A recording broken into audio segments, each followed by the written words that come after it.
যাৰ য'ত সমৰ্থন কংগ্ৰেছ দলৰ সমৰ্থন সংখ্যালঘু ৰাইজৰ মাজতে আছে, গতিকে তেওঁ সংখ্যালঘুৰ মাজতেই যাব কেম্পেইন কৰিব, বেলেগটো জেগাত তেওঁ যাব নোৱাৰে, হয় নহয়? যাৰ য'ত সমৰ্থন ইটো তাতেই যাব। আমি চবতে যাওঁ, কাৰণ সকলো শ্ৰেণীৰ মানুহে আমাৰ লগত আছে। আজি যোৱা 6 মাহৰ পৰা বৰপেটাত এখন সত্ৰৰ মাটি তেখেতে ইলিগেলি ট্ৰান্সফাৰ কৰিছিলে। তেতিয়া আমি তেওঁক ট্ৰান্সফাৰ কৰিছিলোঁ বৰপেটাৰ পৰা, আৰু লগতে মই CM ভিজিলেন্সৰ তদন্তৰো নিৰ্দেশ দিছিলোঁ। যোৱা কেইদিনমানৰ পৰা আমি তেওঁক চাই আছিলোঁ। পৰহি ৰাতি তেওঁ নামচাই ৰেজৰ্ট বুলি এখন হোটেলত আছিলে, আমি তেওঁক তাৰ পৰাই ট্ৰেক কৰি আছিলোঁ, আৰু যেতিয়া তেওঁ ঘৰ আহি পালে আমি এৰেষ্টো কৰিলোঁ, তালাচীও চলালোঁ। 92 লাখ টকা সোণৰ গহনা, 2টা লকাৰ আছে, আজি লকাৰ 2টা চোৱা হ'ব। আমি আয়তকৈ তেওঁৰ সম্পত্তি 400 গুণ আমি বেছি পাইছোঁ। গতিকে আমি ভাবোঁ যে অকল নিলম্বিতই নহয়, বৰখাস্তকৰণে নহয়, আমি তেওঁক আইনৰ জৰিয়তে কঠোৰ শাস্তি দিব পাৰিম। ইয়াতে লগত 2-এজন মণ্ডল আছে, তেওঁলোককো আজি মাতিছে। কিন্তু আমাৰ অসমত দুৰ্ভাগ্যবশতঃ এনেকুৱা ঘটনা মাজে মাজে ঘটি থাকে। ৰাইজেও সাৱধান হ'ব লাগিব। কোনোবা পইচা বিচাৰিলে তৎকালীনভাৱে CM ভিজিলেন্স বা আমাৰ ভিজিলেন্স এণ্ড ইকনমিক্স ডিপাৰ্টমেণ্টত জনাই দিব লাগে।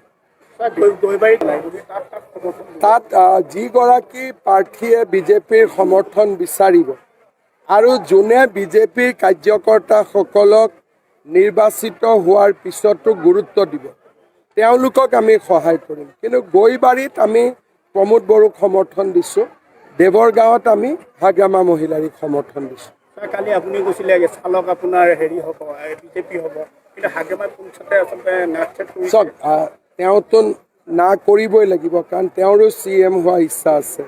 কিন্তু আমি চেষ্টা কৰিছোঁ এইবাৰ যাতে বিজেপিৰ চৰকাৰ, বিজেপিৰ চৰকাৰ হ'ব, বিজেপিৰ দায়িত্বত থাকিব। যদি কম চিট পাওঁ আমি কাৰোবাৰ লগত কথা পাতিম, কিন্তু বৰ্তমানলৈকেতো ভালে ভালে গৈ আছে। বৰ্তমানলৈকেতো আমি ভাবোঁ যে বিজেপি বহুত আগত আছে।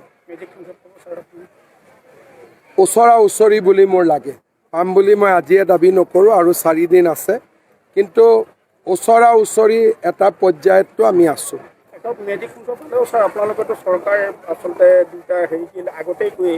চাওক, চৰকাৰ আমি ধৰক 20টা 21টাও পালোঁ, কিন্তু সকলোকে লগত আমি ৰাখিব খোজোঁ, আমি কাকো এৰিব নোখোজোঁ। কাৰণ বিজেপিৰ কামটোৱে হৈছে যে BTCত শান্তিৰ পৰিৱেশ এটা ৰাখিব লাগে। সকলো ৰাজনৈতিক দলৰ মাজত বুজাবুজি থাকিলে BTCত কেতিয়াও অশান্তি নহ'ব। কিন্তু চৰকাৰখনৰ মুখ্য দায়িত্ব কাৰ ওপৰত থাকিব? চৰকাৰখনৰ মুখ্য দায়িত্ব এইবাৰ বিজেপিৰ ওপৰত থাকিব, তেতিয়াহে ৰাইজৰ সমস্যাবিলাক সমাধান হ'ব। চাওক, আপচু এটা গণতান্ত্ৰিক ছাত্ৰ সংগঠন, তেওঁলোকে UPPLক ভোট দিব আহ্বান জনাইছে, এইটো তেওঁলোকৰ সিদ্ধান্ত। তাতে মই কোনো কমেণ্ট দিব খোজা নাই, কাৰণ এইটো আমাৰ পৰিসীমাৰ ভিতৰত নহয়। ছাত্ৰ সংগঠন যাক ভাল পায়, যেনেকৈ ভাল পায় তেনেকৈ সমৰ্থন কৰিব। আমিতো ক'লোৱে নহয় যে বিজেপিয়েতো তেওঁলোকৰ বিৰোধিতা কৰাই নাই। সেইকাৰণে আজি আমি প্ৰমোদ বড়োৰ বিপক্ষেও প্ৰাৰ্থিত্ব দিয়া নাই।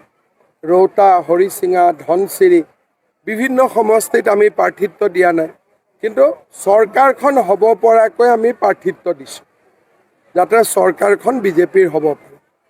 আৰু বিজেপিৰ হ'লেও আমি আপচুৰ লগত থাকিয়ে কাম কৰিম।